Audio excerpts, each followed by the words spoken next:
Hey you guys, if you remember, I made a video recommending to take some fig cuttings way back, even before our great big freeze, and I have totally forgotten about our little cuttings. They did come inside the garage when it got really cold, the hard freeze, and they just sat. They were recently taken, and then since then they've been sitting out under a tree. But it is time to pot them up now. So this is where the figs have sat the whole time, with the exception of coming into the garage for the big freeze. So they weren't even rooted by then, but they did wait there so they didn't get any hard freeze.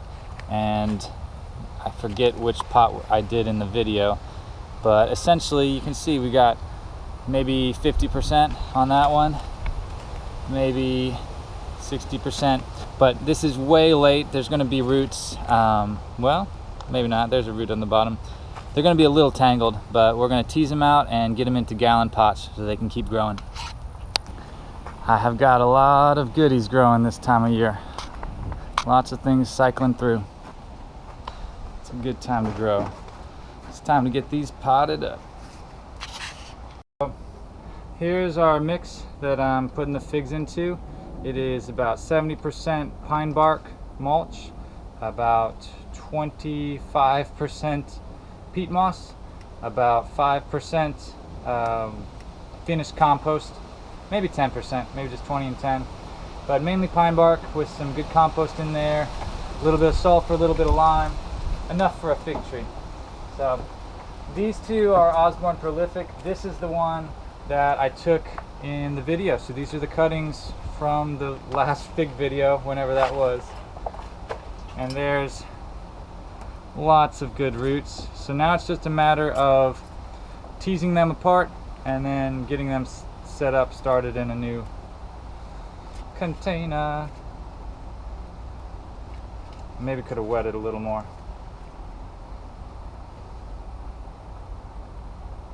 Breaking a few roots.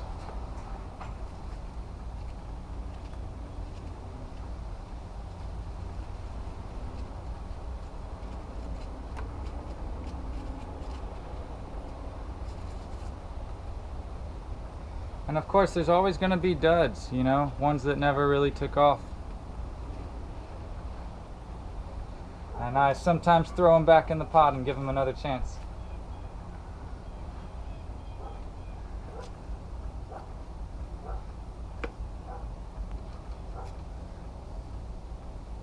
Even that one's pretty good, but 1, 2, 3, 4, 5, 6, 7 great cuttings.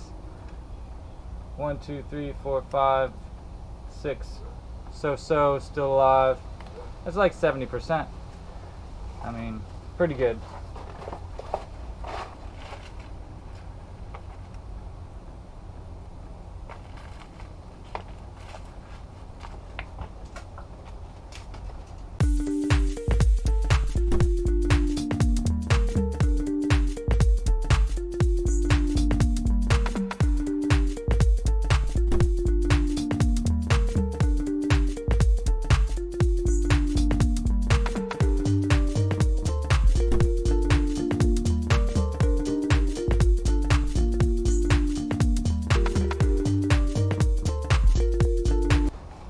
Alright, here's Osborne Prolific from another tree in the garden. These are the fatty cuttings, so it doesn't matter if they're big or if they're small.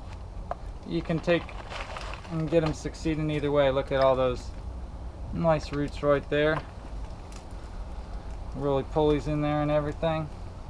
Now this one's a little bit lower percentage. I think a lot more not taking off super fast, but there's a few good ones.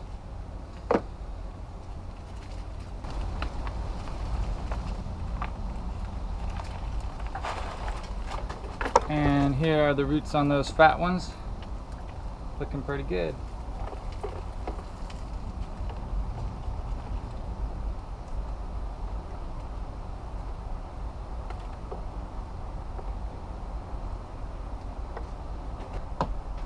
This one's so big that I'm going to put it straight into a 2-gallon pot.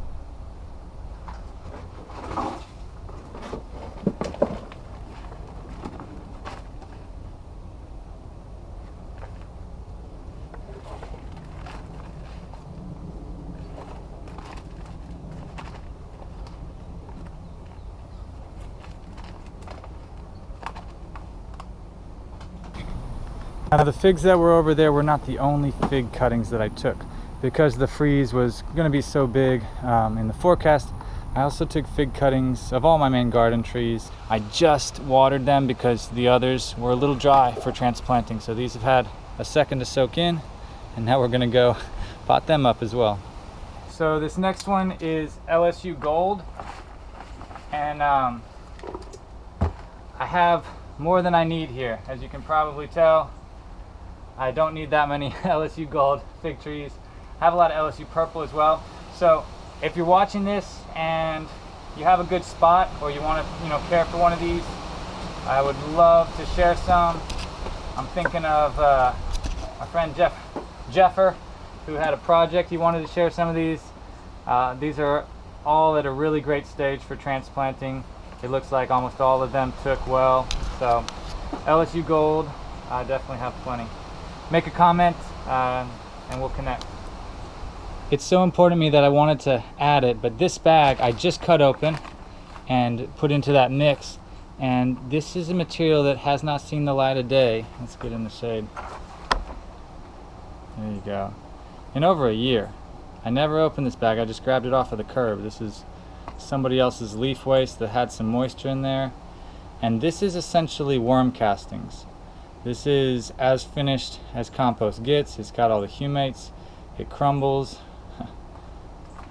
It's got a little bit of fertility. It's got everything. So this into your media is just so powerfully important, and that'll help you be successful.